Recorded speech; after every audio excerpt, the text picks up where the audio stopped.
Do you guys know what today is? I completely forgot. Today, October 4th, it's National Cinnamon Bun Day in Sweden. Kanalbolansdag! Kanalbolansdag, Barry! Oh my goodness. It's been a whole year already. I completely forgot there's not but a single cinnamon bun in this entire house. The intro to this video is going to be something completely different. I was going to do like a monster truck rally spoof, like, this Sunday, Zoro versus King, whatever. That was stupid, right? I was setting everything up and I'm like, oh my god, October 4th, it's my grandmother's birthday, which is also National Cinnamon Bun Day. Alright, listen, everyone out there, for the love of everything that is still good in this world, have yourself a cinnamon bun today. Go out, find one, bake it yourself, do whatever you gotta do, but please, have a cinnamon bun. Alright, so, yeah, what are we doing today? Oh yeah, I guess we're talking about, you know, Zoro's fight against King. Yeah, we'll get into that. It's really intense and all that stuff.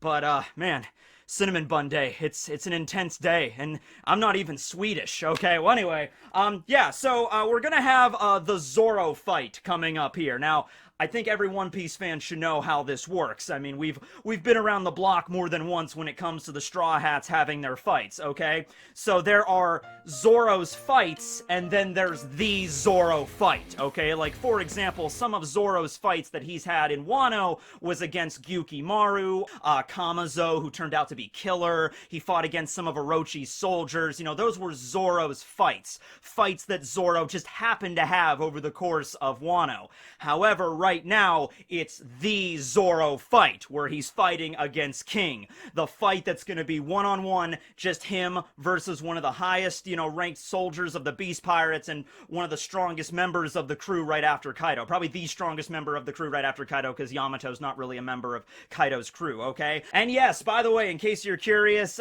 when Zoro fought against Kaido alongside Luffy, Law, Kid, and Killer, yeah, that was still just one of Zoro's fights. Typically, the fight is when you have a one-on-one with one of the Straw Hats and a major antagonist in the arc, okay? So, for example, one of Sanji's fights was against Page 1 earlier on in the arc, but now it's the Sanji fight against Queen. We all know how this works, okay? And so, yeah, let's talk about that today. So, number one, what awesome technique is Zoro going to debut to finish off King? I mean, it's not like I'm saying King is definitely going to lose. I mean, that might kind of screw up the dynamic of the story if King were to win. King defeats Zoro, and, like, everybody else wins their fights, and then Luffy's like, oh, cool, Sanji, you're alright, Frankie, Nami, Robin, Chopper, everybody's okay. What about Zoro? Oh, King killed him. King just shows up, and he's like, hey, how you doing? I'm King. I killed the pirate hunter guy. Did you kill Kaido? He's like, yeah, Kaido's gone. He's like, oh, alright, can I join your crew? And the rest of the story is King traveling with the Straw Hat crew, just replacing Zoro. So yeah, Zoro's going to win the fight, of course. And you know, the last time we've had a really epic one-on-one brawl involving Zoro to end out the arc, you know, was the Zoro fight of Dressrosa, which of course is where he fought Pika, and we had the Ichidai Dansen Daisen Sakai. I think I got that right. Ichidai Sansen Daisen Sakai, yes, of course.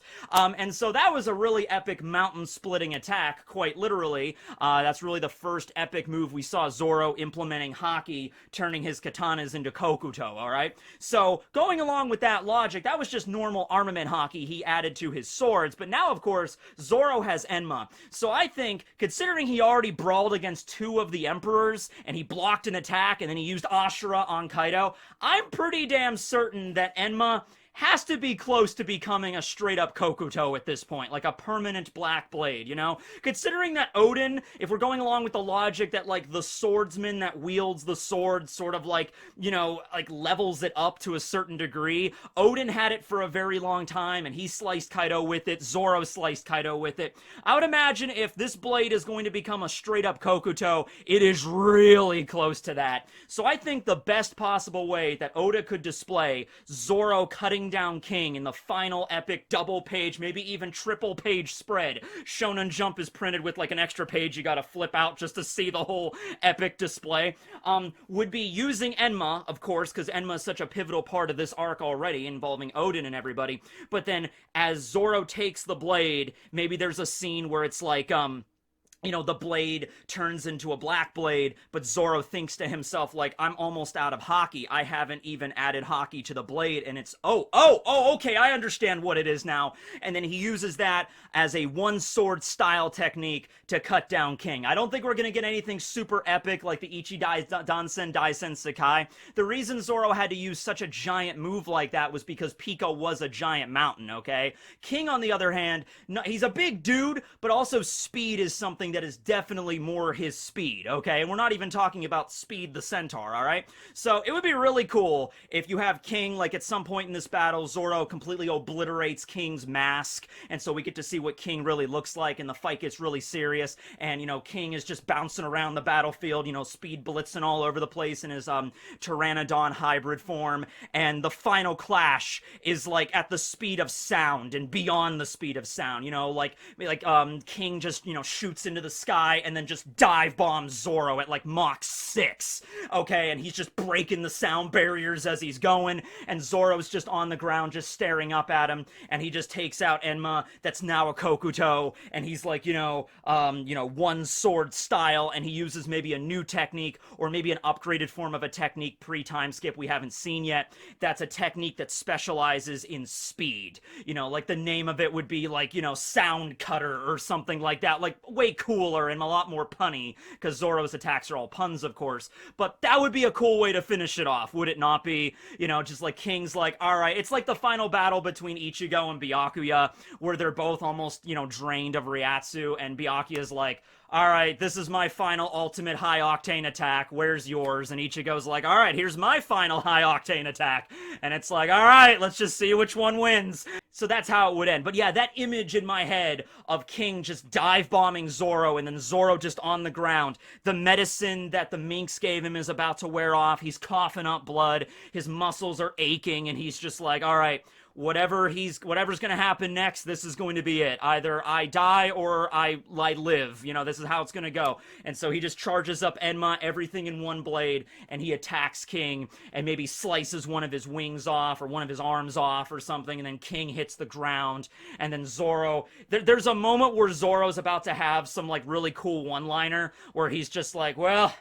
it looks like the Pteranodon, and then he just passes out.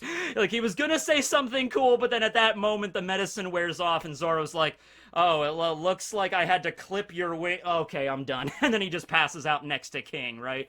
But King is, like, out for good, and Zoro eventually will be picked up by, like, Chopper or Miyagi and be healed. Like, the backlash of that drug is going to take him out for the rest of the arc. But that would be a really cool way to display it, okay? Something else you have to consider is that is, of course, Zoro's handicap for this battle, because something else that One Piece fans that we're well acquainted with at this point, whenever Zoro has a battle, yeah, he always has to be severely handicapped in some way. You ever notice that? Like, even as far back during the Orangetown arc, like when Zoro fought against Kabaji at Orangetown, he already had, like, the stab wound from Buggy. When he fought against Morgan, he had been starved for 30 days. When he fought against Kaku, you know, he had Usopp chained to him. When he fought against Ryuma, he only had his 2 swords because Yubashiri was destroyed at this point. So, it's almost like Oda's like, wow, Zoro's just so cool, he'll be able to take out anybody. So I have to throw some sort of handicap. Even earlier in the arc when he fought against Kamazo,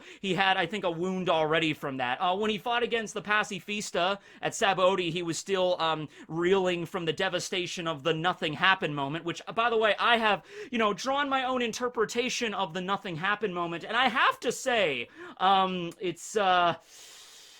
I'm glad we live in this dimension and not in the dimension where I'm the mangaka for One Piece. That's all I have to say right there. Right now, the handicap that Zoro has is he just fought against Big Mom and Kaido, and he was severely wounded from that, and he had this drug, and so basically he's on this time limit right now. And we don't know how long this time limit is. Miyagi never specified anything. I'm assuming it's not very long, because Miyagi was sort of hesitant to even provide this information to Zoro. Like, yeah, there is is a drug that the minks have that will allow you to fight, but, you know, it's not going to be a situation where Zoro can fight for like a couple of hours and then it wears off. No, it might be a situation where everybody that gets the drug is different, or it might be just like, no, like, it's like 15 minutes. Like, and there's like, under normal circumstances, you know, administering this drug to somebody would really be pointless, because if it recovers them for like 15-20 minutes, but then the backlash is even more intense, you know, other than if you are getting into a serious shonen battle,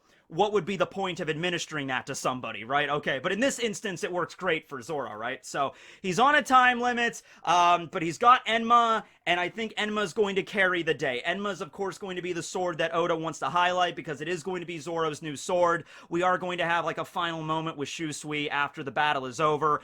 Maybe there's a situation with the Sandai Kitetsu that will maybe break, or maybe he'll upgrade to the Nidai, so there's kind of a situation there. I mean, if there's ever going to be an arc where Zoro's going to swap out his swords, like, alright, I'll swap out Shusui for Enma, this is pretty cool. You know, actually, what else do you have over there? Oh, you have a Nidai Kitetsu, well, I could trade you a Sandai Kitetsu, you know, maybe something like that. He's gonna keep the Wado, obviously. If Zoro does not finish off this story with the Wado, that would be very shocking. Actually, you know what? Everybody always brings up the theories of, like, are the Straw Hats going to die at the end of the story? Or is, like, one or two of the Straw Hats actually going to die? And I'll tell you what would be as impactful as a Straw Hat dying, like, to me, would be, imagine if the Wado breaks. Like, none of the Straw Hats die, but, like, one of their signature, like, weapons or something. I guess Zoro's is, like, the most, like, a signature weapon, because he's had it ever since the very beginning, right? And so that's, like, Kuina's blade, and that, like, embodies his dream. Like, can you imagine if he was fighting Shiryu, and Shiryu shattered the Wado Ichimonji? Like, it was irrefutably destroyed. Like, that would be a shocking moment. Like, that, okay, maybe not as tantamount to, like, Usopp dying, but that would still be a pretty shocking moment of, like, holy crap, Shiryu just broke the damn Wado. It's on now! Like, Zoro's just gonna, like, you know, the demon is just gonna take over and he's gonna destroy the world or something, right? That would be absolutely devastating. But no, yeah, he's gonna have the Enma, of course, here. Another big theme that's definitely present during the King and Zoro fight is that of honor and respect, okay? Because, of course, Zoro follows the way of Bushido, you know, scars on the back are a swordsman's shame, you know, that sort of stuff. And, you know, he's fighting against King, and you'd think that the way that King fights would really, like, Zoro would really disapprove of that, okay? Because King definitely uses underhanded tactics. He had that little move where he takes out his sword and he clicks the button and it makes the sword breakers, so he manages to grab Zoro's swords and throw them away, of course. The way Zoro interpreted this was, well, it's more or less fighting against a wild beast at this point, right? Like, that's what he called King. And it's like, because King never, like, announced himself as a swordsman. So Zoro really has no place to, like, get angry with him, because it's like, not everyone that picks up a sword in One Piece is necessarily a swordsman, like, if that makes sense. Like, for example, I know nothing about Kendo or Bushido or anything. I'm just waving a fake katana around, right? I am not a swordsman in this context, okay? So, King never announced himself as one. Now, if King did, Zoro would probably be way more pissed. If King was like, you know, I am the greatest swordsman of the Beast Pirates, you know, this is my Meito sword, this is the Ō Wazamono, you know, Rodan, this is my sword, Rodan! And if he announced himself like that, and if Zoro and him fought for a little while, and then King pulled that shit with the sword breaker and all the underhanded tactics, Zoro would be way more like, oh, you call yourself a swordsman and this is the way you fight? This is inexcusable. This goes against my honor. But King never really presented himself like that, and Zoro was like, yeah, I guess you never called yourself a swordsman, so you're just, like, more or less a wild beast. And, okay, I will treat you as such, so to speak. However, it's definitely shown that King has stuff that he cares about, that he does have, like, a sense of, like, he has, like, a code. And part of that code is, you know, you don't go for the mask. King does not like his face to be shown. The rest of the Beast Pirates have admitted that none of them have ever seen King's face, even in the flashback 20 years ago when King and Queen fought against Odin and the Scabbards. He still was wearing the same basic outfit. It was a little different back then, but it was still like the full body gimp outfit or whatever. I don't think it matters too much for the rest of his body, but like his face in particular. He doesn't want anybody to see his face. And Zoro knocked off part of his goggle, part of his mask last time, so we kind of see his left temple, and we see part of his skin and his hair, and also maybe like a little tattoo that he has like over his eyebrow. And it might be a tattoo, or maybe it's just like part of like, you know, like a design on his face, because he's a Lunarian and we've never seen a Lunarian before, so they might very well have like, you know, facial marks, or like maybe a birthmark or something that like resembles a tattoo or something. A lot of people were actually bringing up, because it is his left side that you know, Dragon has the tattoo, Luffy has the scar, Garp has the scar. All members of the monkey family have some sort of distinguishing mark on the left side of their body, or the left side of their face in particular. And so it's like, is that relevant? Is that, I mean, that's obviously a specific choice by Oda. Like, Oda definitely did that for a reason, that Garp and Luffy both have scars and Dragon has the tattoo. He did that for a reason. We just don't know the significance of that reason yet. But since the Lunarians had a connection with the world nobles, because they're the ones, the Tenryubito, that threw them off the Red Line back during the Void Century, there might be a very well, you know, suited connection between the Clan of D and the Lunarians. And maybe sort of like out of respect for the Lunarians' plight, the members of the Will of D back during Joy Boy's time had like some sort of tattoo or some mark on the left side of their face. And maybe Dragon was the one that found out about this tradition, so that's why he got the tattoo.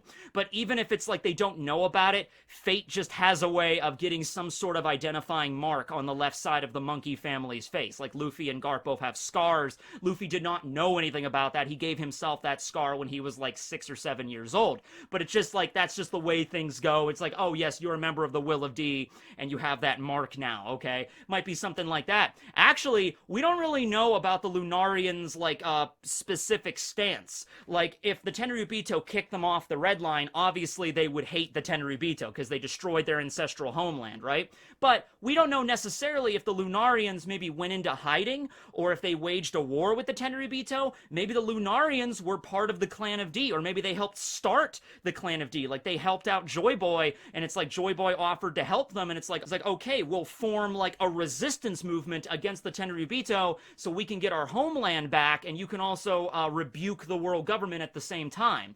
And so that might have been a situation, or they might have just left, and they just might have left. It's like, we don't want anything to do with the Tenryubito or this war or the Will of D, and we're gonna go off and do our own thing, okay, and just try to survive somewhere else. And now cut to 900 years later, here we have King.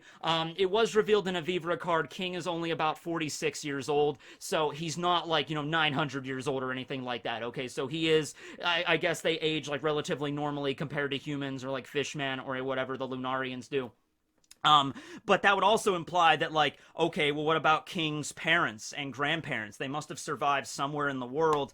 Maybe they just faced so much, because, like, the Tenryubito, when they threw them off, obviously they were going to be like sort of afraid of them at the same time. Like, okay, we kicked off the Lunarians, we built Castle Pangaea, obviously they're going to hold a grudge against us. Obviously the Lunarians, and they have wings too, so they could fly back up. So you gotta feel the Tenryubito were like, alright, if you see a Lunarian, you need to eliminate them, because like if they're allowed to survive, they might form a resistance and come attack us anyway, alright? And so that might have been the way that King grew up his entire life. Like, his family might have lived in like maybe an underground city, maybe a cave, maybe some deserted island, and they had to keep running.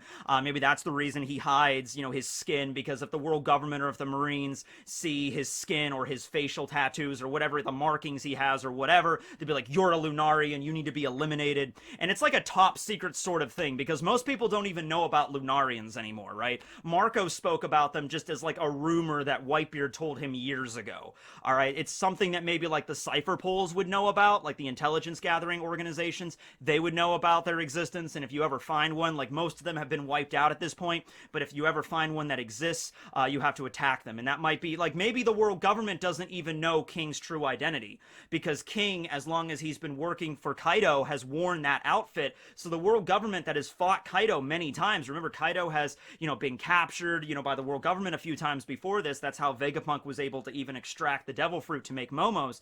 Definitely had dealings with the world government and the Marines, but maybe they don't even know who King really is because of his outfit, okay? And that's why he's so like, it's like showing who I really am, exposing my face to the world, that maybe resulted in, King's parents or his grandparents or whatever little of a family he has left being slaughtered by the world government. So that's why he has, like, don't go for the mask. Like, if we're gonna fight to the death, we're gonna fight to the death. That's fine. But you don't aim for the face, okay? And Zoro's rebuke to that, of course, is when he got knocked off the side, he got, like, shot back with his technique. But he's like, hey, if you're gonna fight me, at least finish me off with a sword. Like, I know you're not an actual swordsman. I don't want to have to go out just by getting knocked over the side of an island and hitting the ground, all right? That's not a cool way to go out for me, okay? Because I follow the way of the sword and everything. So I said it in the review, but maybe the two of them can kind of come to some weird mutual understanding, right? Where Zoro is like, okay, tell you what, I won't aim for your face. That's a no sword stab zone, okay?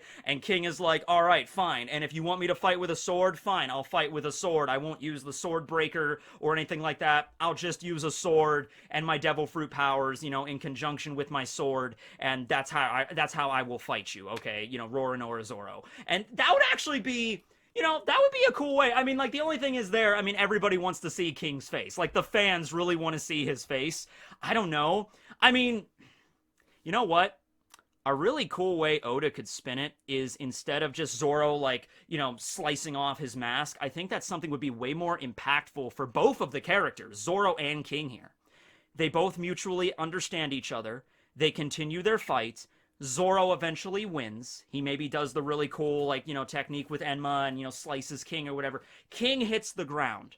But Zoro doesn't hit his mask. He's bleeding from all over the place. A lot of his body is bleeding and everything's, like, really bad. Like, he might die. But he's on the ground bleeding out. And he's like, well, you didn't actually go for my mask. So I have to thank you, Zoro, for this match, for respecting my wish. And Zoro, before he passes out, is just like, well, I respect you for using a sword. And maybe King would be like, you are the first person in a very, very long time, maybe ever since Kaido, because I imagine Kaido knows what King's face looks like. Queen and Jack probably don't. Probably only Kaido knows. But it's like, I think you are the first person that I've respected since Kaido. Oh, that's another thing, too, because the Vivara card mentioned that. There wasn't a lot of information on King, but part of it was like, he respected Kaido's power, or respected who he was. And so that's why he followed, that's why King followed Kaido. So maybe King is somebody that only respects, like, raw power or strength of an individual, all right? And he just doesn't respect Queen or Jack or a lot of other members of the Beast Pirates the same way he respects Kaido. Kaido is like the paragon of strength, okay? He would definitely win in an arm wrestling contest, right? Okay. But no, it might be a moment where Zoro actually proves himself to King, and King's like, you know what? I only show my face to those I deem worthy. And throughout my entire life, other than, like, my parents, who are both dead, the only person that is not a Lunarian that I've shown my face to was Kaido.